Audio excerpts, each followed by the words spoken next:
Hello there, this is Wes Mullins coming to you from Lexington, Kentucky. I actually am in town today. My wife and I, Nina, are working at Chocolate Holler, and I decided to take a walk and come out here and see the beautiful city. It's a rainy day, but it was quite loud in there, and I couldn't really do a podcast in the inside.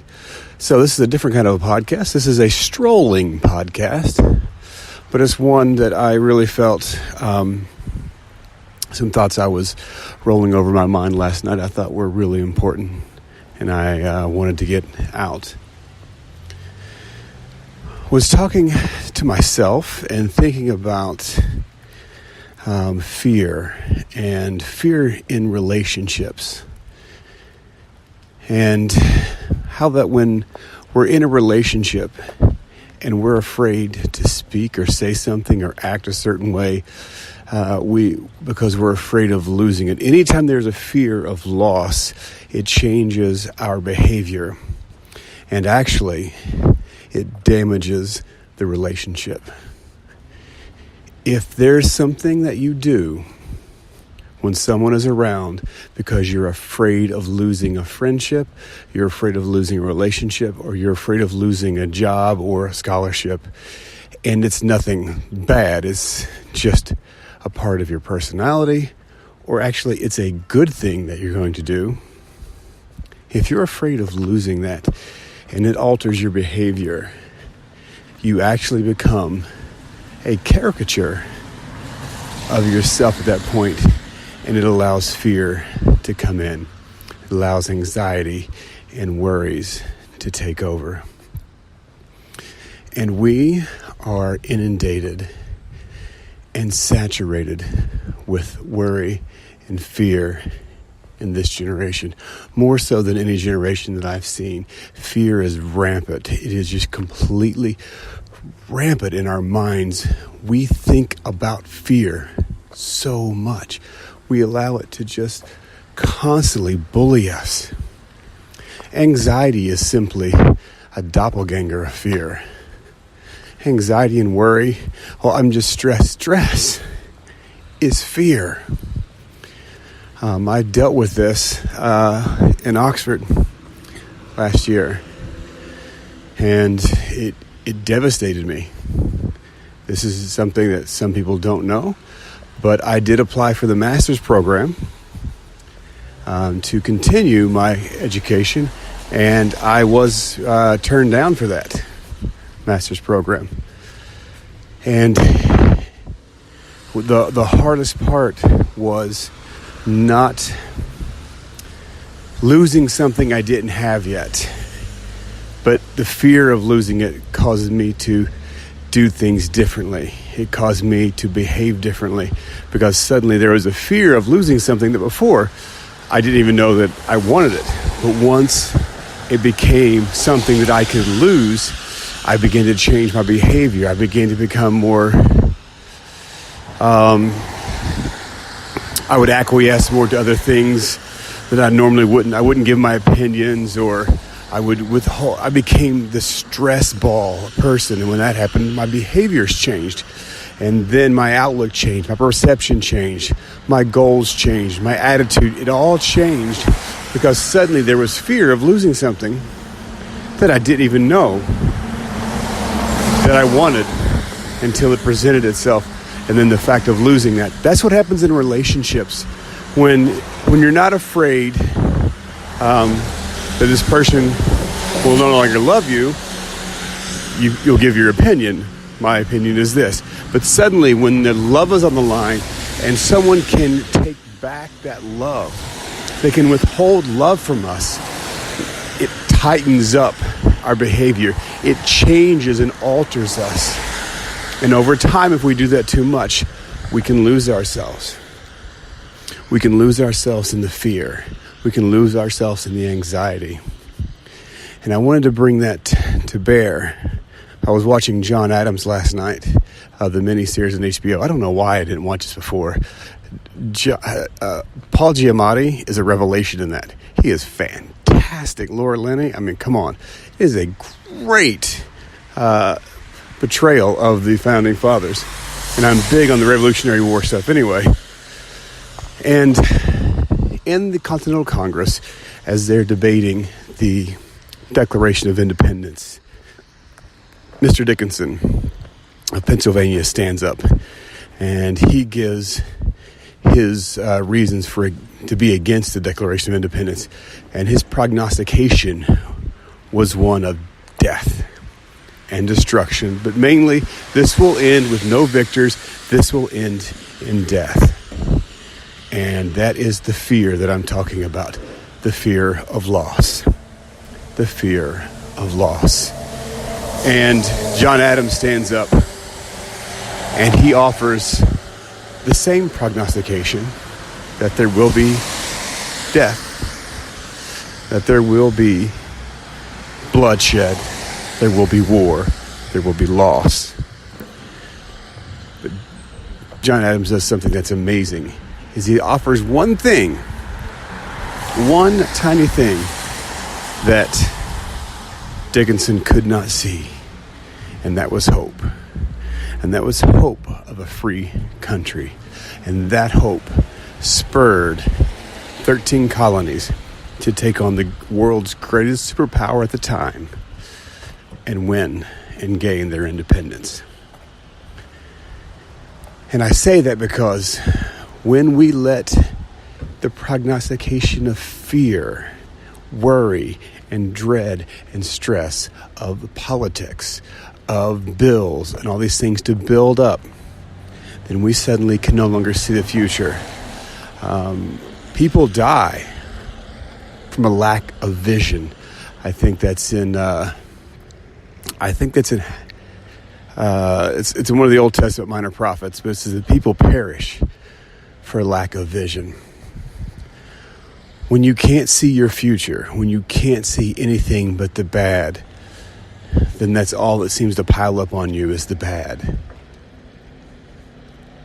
And it's time that we let go of fear.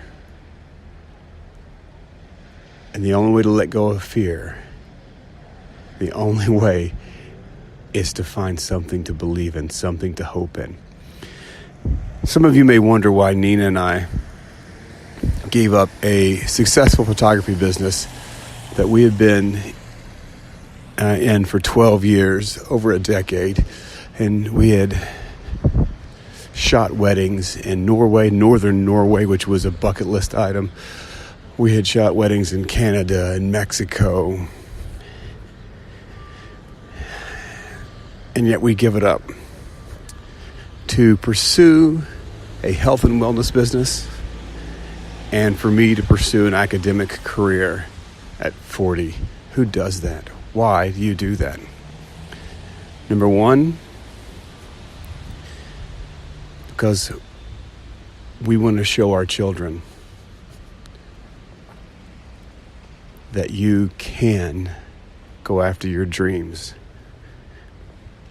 We will not be ruled by fear. We will be ruled by hope and by dreaming. And if anyone says, well, that's not reality, that's not real life, bad things will come. You know what? Bad things will come anyway. The thing with Dickinson and the prognostication of death is, you know what? Death comes to us all. That's not a surprise. Why should that be the only thing? That's a given. Everyone knows there's death.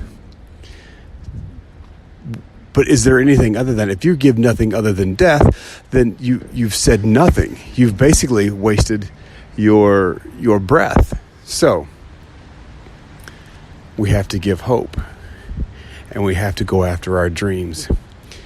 In my life, there has been no dream that I've attempted that I have not achieved. Graduated college, got a job, got married, I have children, I wound up at Oxford. Once I realized I wanted to do apologetics, I spent 6 years doing apologetics on my downtime. Wound up at one of the best apologetic schools in the world, in Oxford University. I began to chase Not chase dreams as in chasing butterflies, but I began to pursue through my imagination. I began to pursue things that were full of hope, things that were full of imagination, magic. That's what we call our business with Young Living.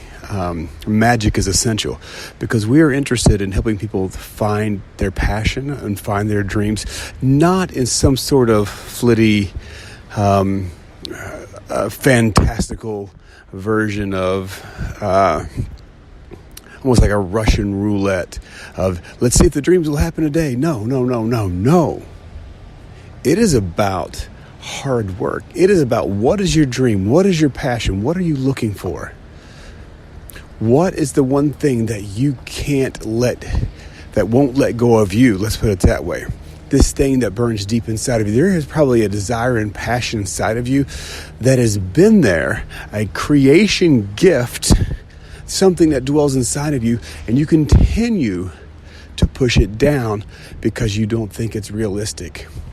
We're saying, what if you pursued that? What if you began to build up the things in your life that you need to see that come to fruition? What if you begin to dream a little bit? What if you begin to say, I would like to have this in my life? And then you begin to pursue and think about how that would look. And then you begin to get a vision of how it's going to come to pass. And then you begin to get insight and how to get those visions to come to pass. And then you begin to find resources to do that. And suddenly, before you know it, you have reached that dream and you are going full bore at that passion. Why?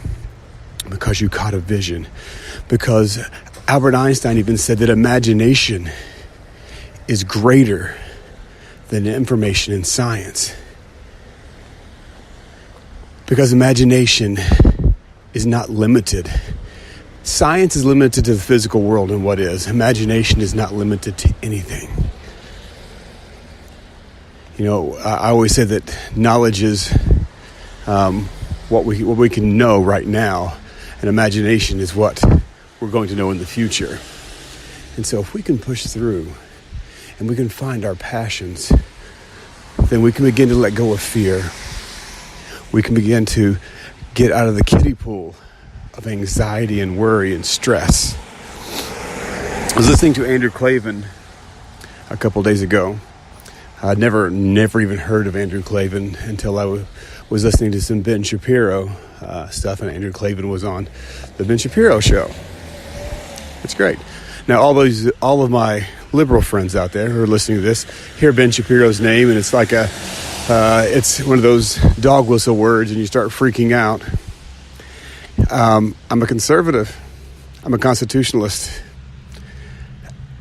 But I am open to any dialogue, and I have views that you probably don't think that I have. So don't just hear that and say, this guy is a closed-minded Republican. I'm not a Republican. I'm a conservative. I'm a constitutionalist who has many, many views and who has traveled the world, and I am not narrow or shallow-minded. Just wanted to throw that out there because I know when you hear words like that, when you put a label on something, people jump to conclusions. And so I didn't want that to be the case here. But I'm listening to Andrew Klavan, and he said something I thought that was so poignant. He said politics is the opposite of thought. Politics is the opposite of thought. Because politics demands you choose a side. In the political spectrum, it's demanded that you choose a side. Hashtag believe him, hashtag believe her. Hashtag believe all women. Hashtag Trump's a monster. There is a binary choice to be made, and you're on one side or the other, and I simply refuse to do that. I simply refuse to be put into a box. But politics, think about that, is the opposite of thinking. It's the opposite of thought. It's a gut reaction. You're in or you're out. You're in or you're out. And that's not how life works. That's not how we think. That's not how we operate. We like to think about things. We like to pull things. At least myself, I like to pull things apart. And I think that's very important for us in letting go of fear. Is this big one right here? You ready for this? It's okay. And it's normal to not know. And by saying, I don't know, it's okay. Sometimes that is the correct answer. I don't know. And it's also very much okay to fail. Actually, one of the trainings that we have from our upline in Young Living, do a training called Failing Forward. You learn so much through failure that you could never learn through success. I know myself, I learned so much in a lot of my failures over the years that taught me how to persevere, that taught me how to push through. And had I not had those failures, when real trouble came, I would have fallen apart. And actually, if you think about this, sometimes we say, well, God hasn't given me this, or why isn't this happening in my life? Have you ever stopped and considered maybe you can't handle that in your life? Why don't I have this kind of success? Maybe you don't have the foundations in your life. Maybe you don't have the philosophies in your life to actually handle great success or to handle these things that you're asking for. And that actually it's a mercy that you don't have those things, because if you had those things, they would destroy you and your family. That's something to think about. That's something to consider, that maybe there are things I need to put into my life so that when I do get this, I am more stable. Do you know how many lottery winners stay rich? Very few. Most lottery winners, and the big ones, the $350 to $500 million lottery winners, actually wind up more broke than they were before they won the lottery. Why? Because poverty is a mindset. It's not an event or a state of being. It is a mindset. And no matter how much money you throw at poverty, it doesn't go away until you change the mind and you change the heart. So today, I'm just challenging you to challenge your thinking. I'm challenging you to challenge yourself. Let go of fear. Fear has nothing but heartache and distress and bills and ultimately death. But guess what? We know that. We know death is coming. Death is too easy. Death is too easy. Fear is too easy. It's too easy. Living, that's the hard thing. And that's the good thing. It's too easy. It's too easy just to be caught up with fear and let it rule your life and become some sort of manic marionette being jerked around a stage. Live your life. Take control. Take the reins. You have the reins. They're yours. Take them back from fear and say, no more, no more, no more. And I'm not speaking to you as someone who has been a bit fearful in his life or had an episode of fear. I'm talking about I have had meltdowns, panic attacks, breakdowns, absolute mental collapses. But you know what? I always come back stronger. I always find my way back. And usually it's like, it's anxiety and fear again. Stress will wreck and kill you if you don't let go of it. That is why Nina and I are into health and wellness, because we have seen the effects that a diet change can do in helping you and equipping you to overcome anxiety, stress, and fear. Just a simple diet change. Not only a diet change, but also replacing the products in your house. Absolutely getting rid of the toxic chemicals in your house that can cause health effects, which cause effects on your mental states. Guys, it's all connected.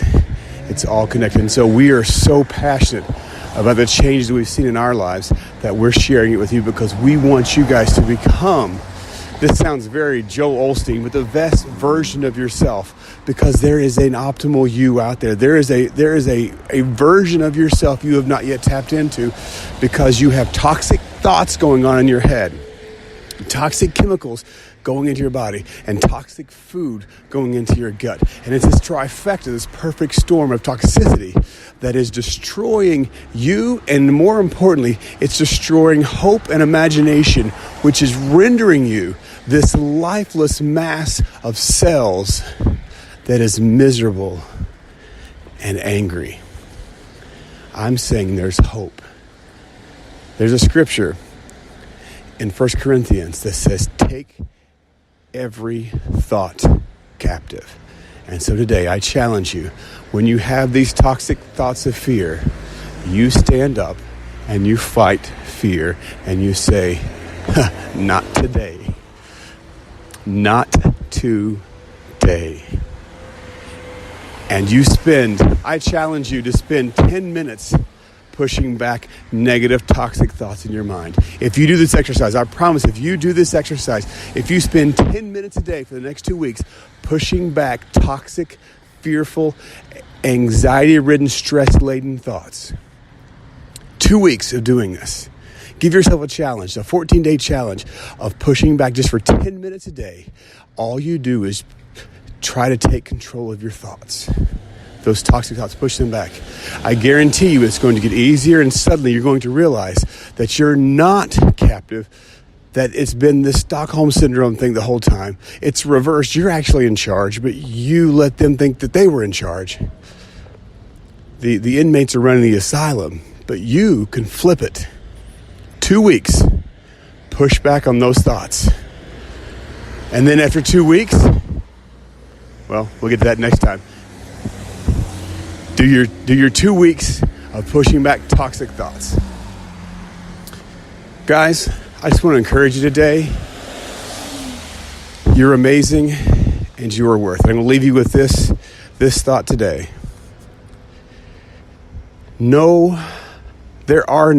This is C.S. Lewis, The Weight of Glory.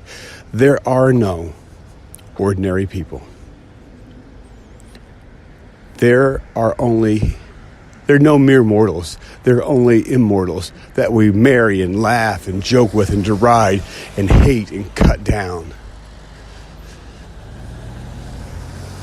But there are no ordinary people.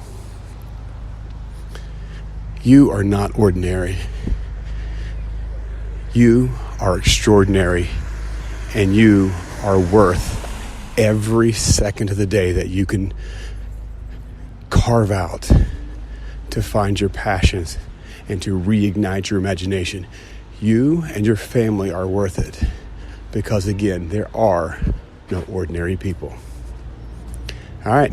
See you guys next week. Have a great day.